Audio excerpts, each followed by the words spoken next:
In the race between life and death, every second counts.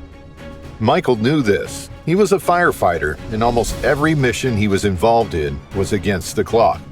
However, he never thought he would be in one of these situations, a victim battling life and death, until one of his venomous pet snakes attacked him. Hit like and subscribe. This is Fierce. Michael Peterman joined the Dayton Fire Department in his early 30s after having had a revelation.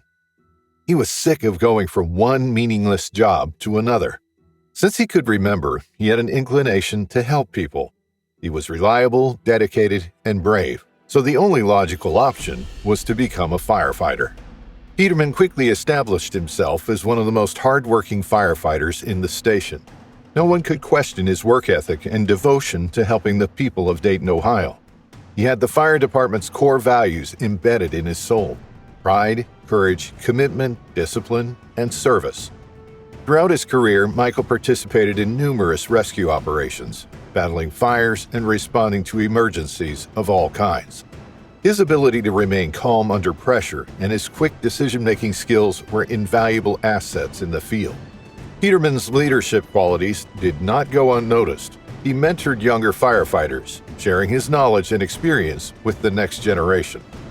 But something else that defined Michael, aside from his 14 years spent at the fire department, was his affinity for reptiles and snakes. From a very young age, he was fascinated by snakes and lizards, and this interest grew into a lifelong hobby. As soon as he could afford to take care of his slithering pets, Michael transformed his home into a mini sanctuary, housing a variety of snakes and lizards. Among his collection of snakes, there were also a few venomous ones that he cared for deeply. They were special beings. Their patterns and distinctive features fascinated him to the point that he would spend hours just looking at them. His passion for reptiles developed into a side gig. People in his community who knew of his personal collection would often call him to deal with unwanted reptiles. He quickly learned the do's and don'ts of handling snakes in order to ensure the safety of both the animals and the people involved. In one particular case, when Michael was off duty on July 31, 1998, someone called him begging for help with a python found under a truck parked on Warren Street, just down the street from Company 11. He immediately got into his car and informed his colleagues of the python's presence at the same time. When they arrived at the scene, the firefighters carefully picked up the snake and placed it in a 55-gallon trash can. Michael checked the snake for any signs of distress or injuries. He concluded that the python was healthy and well-fed, probably someone's pet that escaped its cage. So, as you might have noticed, Michael was not an amateur. However, his vast experience and knowledge of snakes were no help when one of his most venomous pets attacked him. 21 years ago, on August 3, 2003, Michael was at his home, enjoying his evening. The next day, he was supposed to go to work, so he knew there were a couple of things to prepare. As the meticulous man he was, he ironed his uniform to perfection and hung it on the closet door. But before he could go to bed, he had to feed his pets. He swiftly placed the food into the non-venomous pets' cages and then moved on to the venomous ones. Here he had to use some special instruments. Michael was well aware of the potential risks involved when he fed his venomous snakes, so he always took precautions. He usually used snake tongs to place the food in the enclosures, never actually getting his exposed hand near the snakes for fear of direct contact and possible snake bites. As he reached the Central African Rhino Viper's cage, he took a brief pause to prepare the food. This particular snake, known for its striking appearance and potent venom, was one of the more dangerous species in his collection.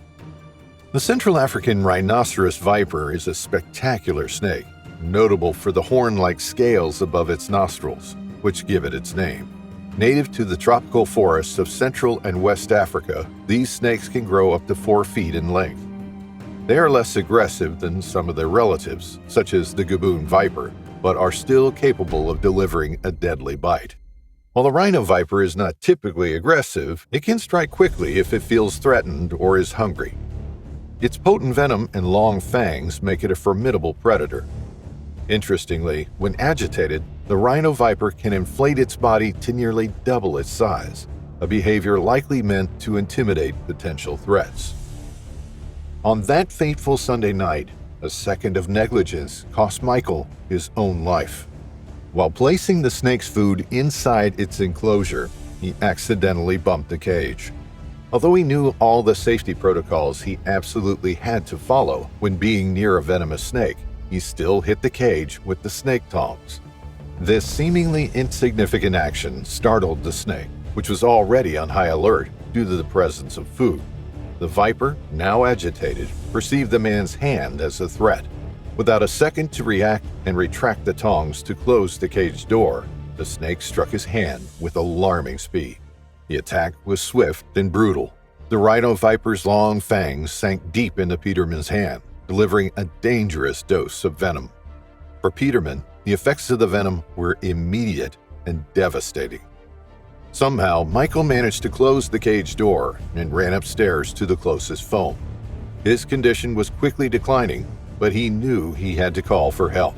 He refused to die like this. Emergency services arrived just a few minutes later at his home. The responders offered first aid help and prepared him for transportation to the University of Cincinnati Hospital. Immediately after arriving at the hospital, the doctors called Tim Harrison, an Oakwood police officer who founded the group Outreach for Animals to rescue exotic animals and educate the public about them. He correctly identified the snake that bit Michael and was tasked with taking care of it. Harrison removed the snake and transported it to Heaven's Corner Zoo for endangered animals in West Alexandria, Ohio. Back at the hospital, the medical team worked tirelessly to stabilize Peterman, but the venom's effects were relentless. Peterman's body was in a state of shock.